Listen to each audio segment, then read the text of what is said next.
go to the other book, which is Power of the Subconscious Mind.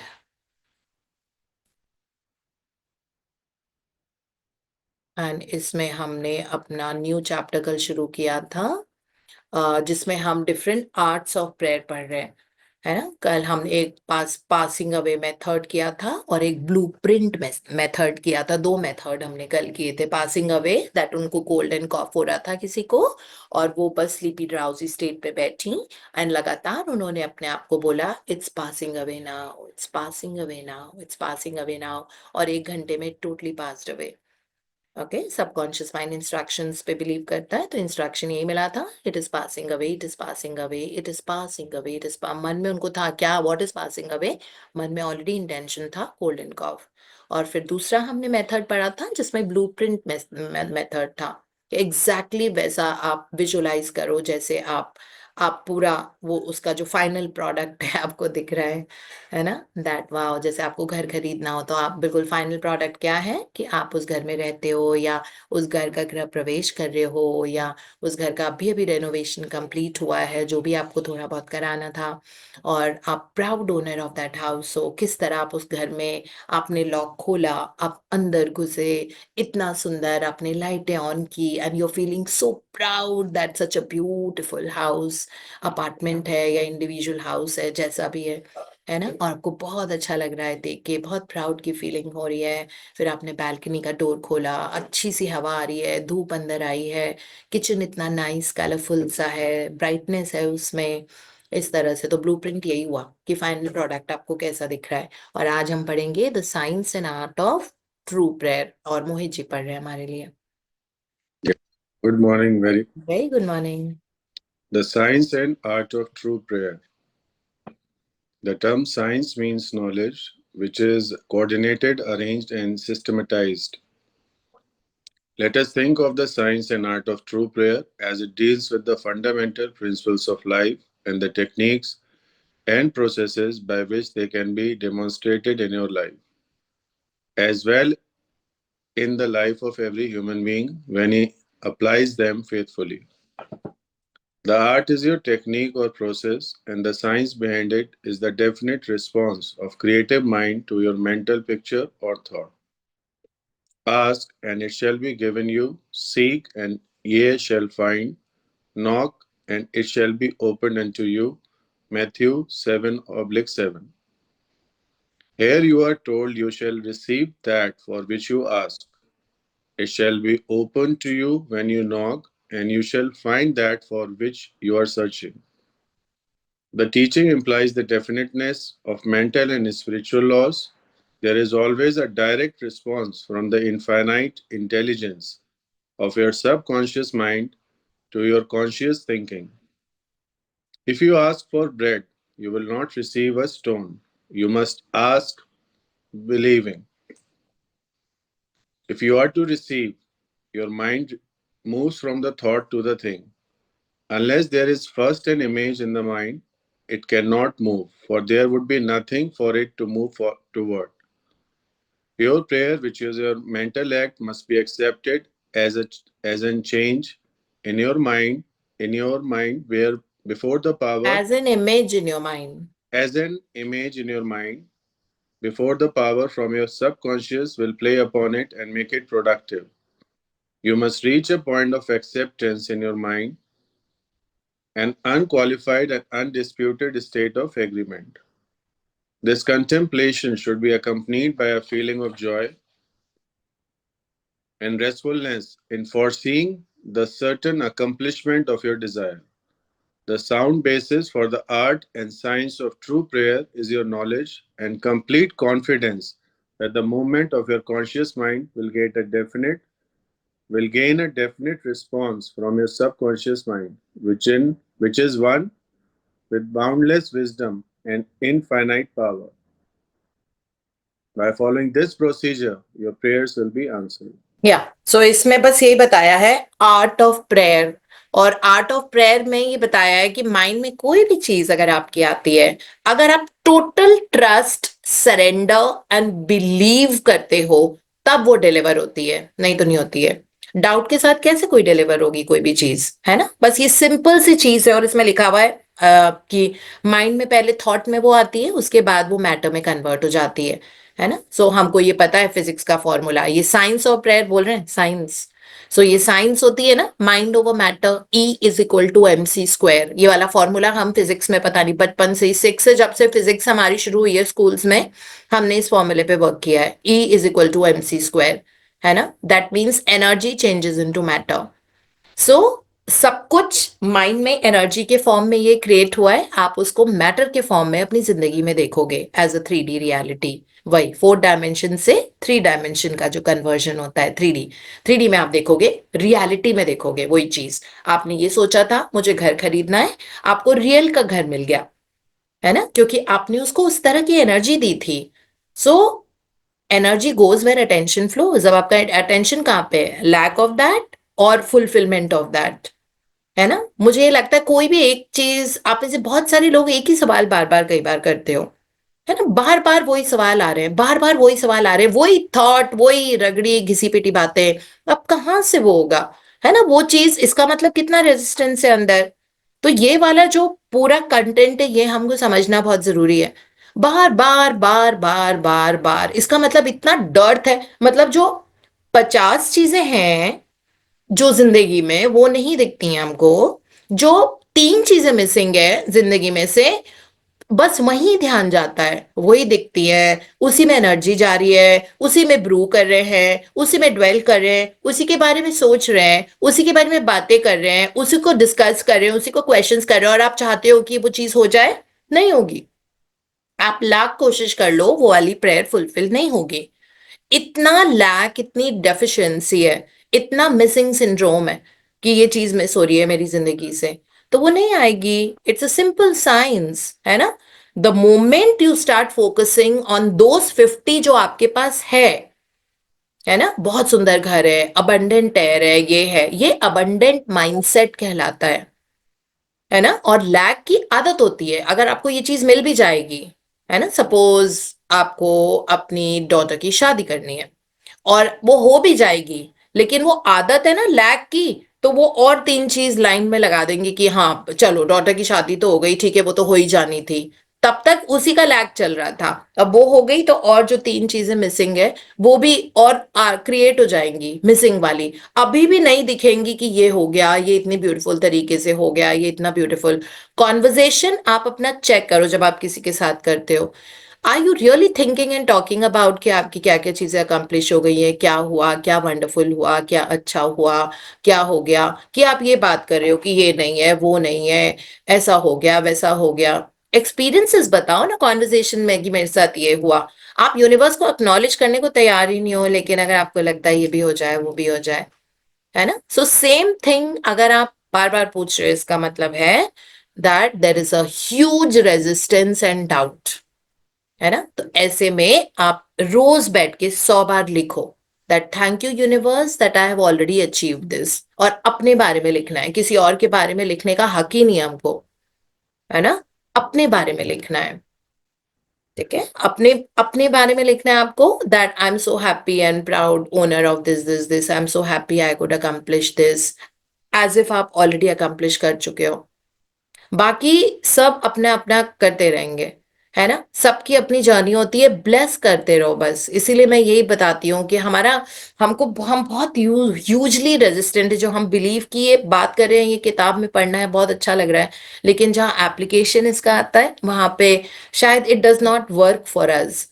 इसीलिए इसके लिए mental muscle बनानी पड़ती है, दैट उसका एंड गोल, उसके कंप्लीशन को इमेजिन करो as if you already have it, है ना। जब ये मेंटालिटी हो जाती है, दैट इस तरह का ट्रस्ट हो जाता है कि कोई चीज आप सोच रहे हो और आपकी हो गई है, so then your prayers will be answered. इसमें लिखा हुआ है by following this procedure your prayers will be answered. And what is the procedure, that आप उस पॉइंट पे रीच हो जाओ जहां आपने टोटली एक्सेप्ट कर लिया है कि वो चीज कंप्लीट हो गई है और पूरा फ्रूशन हो गया है। अगर पूरा फ्रूशन हो गया है तो आप ये बोलोगे क्यों कि काश ये हो जाए, ये वाला, आज ये है, आपने तो पहले, आपको तो आउटकम डिसाइड पहले ही करना पड़ेगा, है ना।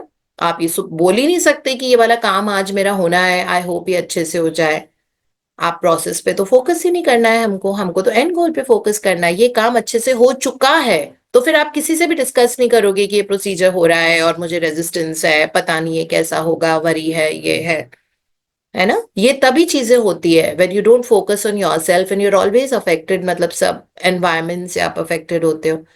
सो इसीलिए अपना स्ट्रांग सेल्फ भी साथ साथ बिल्ड होता है जब आप यूनिवर्स पे बिलीव करने लग जाते हो that it will definitely happen. Okay, so always remember this, that 100% focus के साथ आप विजुअलाइजेशन टेक्निक पढ़ते हैं। हाँ The, ji. the visualization technique.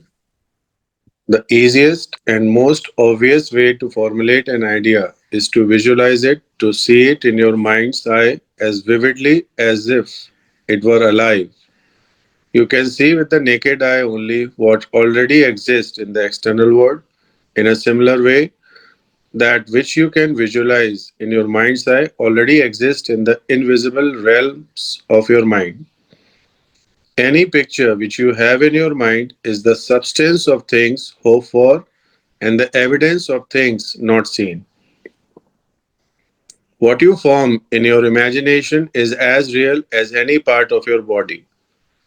The idea and the thought are real and will one day appear in your objective world if you are faithful to your mental image. This process of thinking forms impression in your mind. These impressions in turn become manifested as facts and experiences in your life.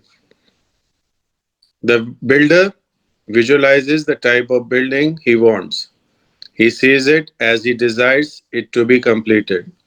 His imagery and thought processes become a plastic mold from which the building will emerge. A beautiful or an ugly one, a skyscraper or a very low one. His mental imagery is projected as it is drawn on paper. Eventually, the contractor and his workers gather the essential materials and the building progresses until it is finished, conforming perfectly to the mental patterns of the architect. I use the visualization technique prior to speaking from the platform. I quiet the wheels of my mind in order that I may present to the subconscious mind my images of thought. Then I picture the entire auditorium and the seats filled with men and women, and each one of them illumined and inspired by the infinite healing presence within each one. I see them as radiant, happy, and free. Having first built up the idea in my imagination, I quietly sustain it there as a mental picture, while I imagine I hear men and women saying, I am healed, I feel wonderful, I have had an instantaneous healing, I am transformed. I keep this up for about 10 minutes or more, knowing and feeling that each person's mind and body are saturated with love, wholeness, beauty, and perfection. My awareness grows to the point where in my mind I can actually hear the voices of the multitude proclaiming their health and happiness. Then I release the whole picture and go onto the platform. Almost every Sunday, some people stop and say that their prayers were answered. Yeah. So this is all we'll read. Thank you so much, Mohit ji, for wonderful reading. Thank you so much. Thank you. सो इसमें ये जो method visualisation technique, तो इसमें लिखा हुआ है कि 5 senses से और आंखों से तो हमें वही दिखता है जो एग्जिस्ट करता है, लेकिन माइंड की आई से, मन की आंखों से आप वो सब ही देख पाते हो जो एग्जिस्ट नहीं करता है। लेकिन जो मन की आंखों से आप देखोगे और लगातार उसको एनर्जी देते रहोगे और रिपीटेडली देखोगे, वो आपका एक्चुअलाइज हो जाता है, 3D रियलिटी में कन्वर्ट हो जाता है ना। जिसका एग्जाम्पल इन्होंने दिया, अपना खुद का एग्जाम्पल दिया। तो इन्होंने जो एग्जाम्पल दिया है, क्योंकि ये डॉक्टर जोसेफ मर्फी लेक्चर्स लेते थे, सेमिनार्स लेते थे संडेज को, अलग अलग कंट्रीज में जाते थे। तो ये जब संडे को ऑडिटोरियम में अपनी मन की आंखों में एडवांस में ही ये देख लेते कि पूरा ऑडिटोरियम चकाचक भरा हुआ है ना, और सारे हैप्पी रेडिएंट फेसेस हैं, सो सीइंग देम, इसमें लिखा हुआ है see them as radiant, happy and free, है ना, वो बंधे भी नहीं लग रहे कि ये भी नहीं हो रहा वो भी नहीं हो रहा। तो वो कहते थे पूरा ऑडिटोरियम भरा हुआ रहता था, और मैं पहले से ही ऐसा सोच लेता था कि उनके अंदर जो इन्फिनिट हीलिंग प्रेजेंस है वो एक्टिवेटेड है, और उनको मतलब इस तरह बहुत खुश देख के। और उसके बाद वो इमेजिन करते थे कि जो उनका 1 घंटे का टॉक या जो भी होता था सेमिनार में, वो कंप्लीट होने के बाद वो मेन एंड वुमेन उनके पास चल के आ रहे हैं और उनको ये बोल रहे हैं, I am heeled and I feel wonderful. या बोलते थे, I had an instantaneous healing, I am transformed, मतलब मेरी हीलिंग हो चुकी है और मैं ट्रांसफॉर्म हो गया ऑलरेडी। तो वो उनकी आवाजें भी अपनी विजुअलाइजेशन में मतलब देखते थे कि वो इस तरह से आपको बता रहे हैं, है ना। और ये वो 10 मिनट तक करते थे विजुअलाइजेशन टेक्निक, अपने आप को स्लीपी ड्राउजी स्टेट में ले जाके 10 मिनट तक ये करते थे। और उनको अपने मन की आंखों में, उनको अपने मन में महसूस हो जाता था दैट जो इंसान इनके सेमिनार में, जो ऑडिटोरियम में बैठे हुए हैं, वो दे आर सैचुरेटेड, उनके अंदर भर भर के लव, होलनेस, ब्यूटी और परफेक्शन है ना। तो वो बताते हैं कि मैं इतनी विविडली इमेजिन करता था कि मुझे उनकी आवाजें भी अपने कान में आती थी, मतलब जैसे रियल आवाजें हो, है ना, इतनी क्लियरली उनकी आवाजें आती थी जिसमें वो ये बताते थे मुझको अपनी हेल्थ और हैप्पीनेस के बारे में। और फिर उसके बाद वो सरेंडर कर देते थे, है ना, मतलब ट्रस्टिंग द गॉड। जो पूरी ये जो इन्होंने पिक्चर क्रिएट की थी कि भरा हुआ ऑडिटोरियम है, सारे लोग वहां पे हैप्पी, फ्री और रेडिएंट लोग बैठे हुए हैं, और बहुत रिसीविंग मोड में हैं, बहुत अच्छी एनर्जी है ऑडिटोरियम में। और जब सेमिनार खत्म हुआ तो सारे लोग उनके पास आके कह रहे हैं that I M heeled, I am hold, I have recovered this. And जो भी उनको बोलते थे, अपनी विक्ट्रीज बताते थे कि मेरी इंस्टेंटेनियस हीलिंग हो गई है and my life is transformed. इस तरह की चीजें अपनी उनकी आवाजों में सुनते थे, है ना। एक उन्होंने दूसरी वाली किताब में ये भी बताया है कि वो हैंडशेक करते थे ना, तो वो लोगों का हैंडशेक महसूस करते थे, उनके हैंड में मतलब वो जो टच होता है वो भी महसूस करते थे। सो इतनी विविडली इमेजिन करके वो फिर 10 मिनट के लिए करते थे, और वो सुबह सुबह करते थे जिस दिन उनका सेमिनार होता था या जो भी है ना। और फिर जो जो उन्होंने विजुअलाइजेशन की पिक्चर क्रिएट की होती थी उसको सरेंडर कर देते थे दैट वे। सो वो बोलते थे, एंड ऑलमोस्ट एवरी संडे लोग उनको रुक के उनको बताते थे कि माय प्रेयर्स आर आंसर्ड। तो क्योंकि ऑलरेडी विजुलाइज कर चुके होते थे ना पहले से ही, तो ऑब्वियसली उनकी प्रेयर वो आंसर उस तरह से होती थी। So this is what it is about the visualisation technique, है ना। So this is all we have in today's study. Visualisation actually बहुत पावरफुल टेक्निक होती है and we should keep using it. क्योंकि जो इमेजेस, अब इमेजेस कहीं lack और उसकी नहीं होनी चाहिए, पता नहीं होगा कि नहीं, वरी का, हेल्थ की वरी, इसकी वरी, उसकी वरी, उसका ये, है ना। जो विजुलाइज करोगे, जो सोचोगे, यू विल सी एम्प्लीफाइड, उसको आप 100 गुना बड़ा होता हुआ देखोगे हकीकत में। तो इससे अच्छा विजुलाइजेशन चेंज कर देते हैं अपना, अच्छी चीजों के बारे में सोचते हैं, है ना, कि बहुत रोबस्ट हेल्थ है, बहुत अच्छे दोस्त बन रहे हैं, मीनिंगफुल फ्रेंड्स बन रहे हैं, है ना। जो मीनिंगफुल फ्रेंड्स होते हैं वो अच्छे में बुरे में हर हर सूरत में आपके साथ टिकेंगे। सो दैट वे, और बहुत वैल्यू ऐड कर रहे हैं आपकी जिंदगी में, आपको सही एडवाइस दे रहे हैं, इस तरह हमेशा साथ दे रहे हैं, आपके ड्रीम्स को फ्यूल कर रहे हैं। आपने कोई ड्रीम उनको बताया कि ना मुझे ऐसा करना है, तो कह रहे हैं of course you will do it, समय के पहले ही हो जाएगा। इस तरह के एनकरेज करते हैं, सही राह दिखाते हैं, इस तरह से। तो इसके लिए आप प्रे करो। आपको जो मटेरियल चीजें चाहिए अपनी जिंदगी में, आपको बहुत गोल्ड का शौक है, डायमंड पहनना है, आप उसके लिए प्रे कर सकते हो, है ना। Imagine wearing a diamond ring and you will see that कहीं ना कहीं से आ जाएगी आपके, आपको अपने बैंक अकाउंट में 1 CR देखना है, आपके पास वो आ जाएगा।